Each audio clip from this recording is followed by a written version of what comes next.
Guys, हमारे आज के सेशन में the girl who can story की मैं आप लोगों के लिए समरी लेकर आई हूँ।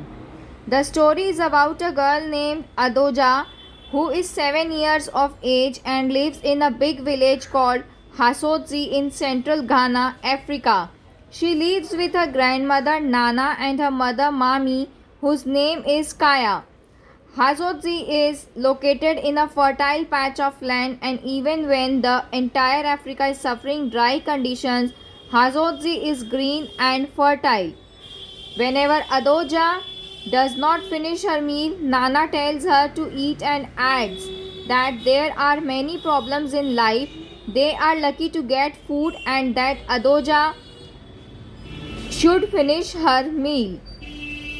Adjoa says that one faces different problems at different stages of life, and so does she.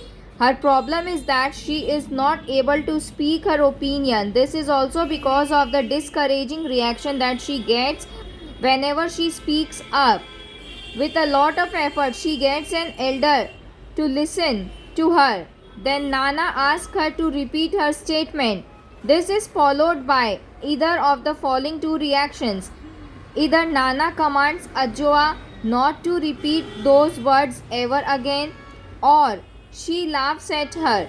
She laughs till tears flow from her eyes and she gets tired. Then she shares it with another elder, and then the two of them laugh and scream until tears roll down their cheeks. Sometimes this sequence goes up to 4 or 5 elders. Adjoa gets confused about both these reactions and they discourage her from speaking her mind.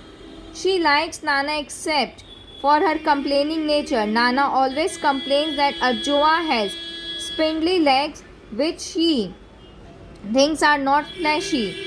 The calf muscles are not strong enough to support solid hips which women require to bear babies.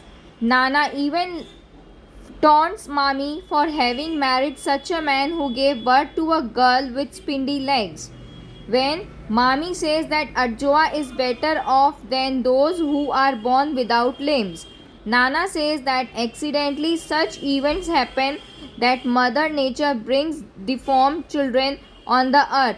But if a female child is born with legs, then they should be of the right kind. This constant complaint creates an urge in Adjoa to see legs of women around her, those who have born babies.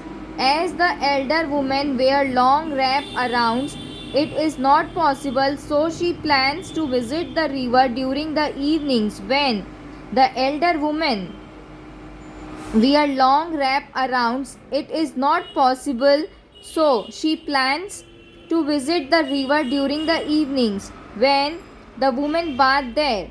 However, she is not allowed to go there. The elders only permit her to visit the shallow end of the river with girls who are of her age. They would bath in the bathhouse that was just behind her hut. Adjoa was unable to identify the right kind of legs that a woman should have because all those girls were like her. They had not born babies yet. Additionally, she had also seen Nana and Mami's legs, which were of the approved kind because they have born babies. Still she was unsure if they were fleshy enough as Nana desired.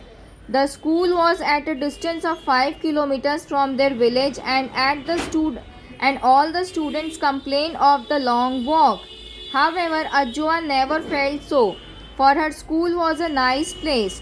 All these years she had been winning the school race, but she had never shared this with the family, thinking that it was not relevant. However, that year she was selected to represent the school at the junior level in the district sports week. This news surprised Nana and Mami. Nana herself washed and ironed Adjoa's school uniform. Mami wanted to say something about Adjoa which Nana did not know, but seeing that Nana was elated, chose not to speak. Nana would look carefully at Ajwa's leg. Perhaps she wondered that those spindly legs were worth something.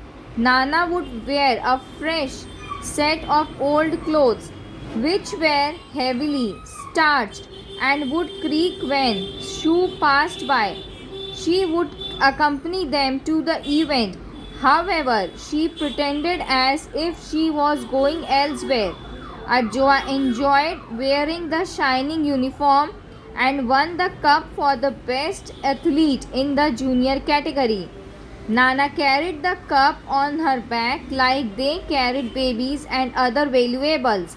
She took it home, showed it to Mommy before submitting it with the school headmaster. Nana acted strangely when she took Ajwa in her lap, wept softly, and spoke to herself that thin legs could be useful too. Even though they were not fleshy, they could not support solid hips, but they could run, and so there were many more possibilities for them.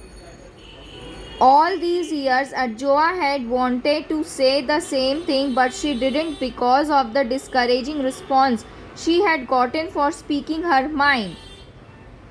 Now, this was better a practical experience which automatically made Nana realize that the legs of a woman could have several other benefits. Mommy, as usual, chose not to speak anything.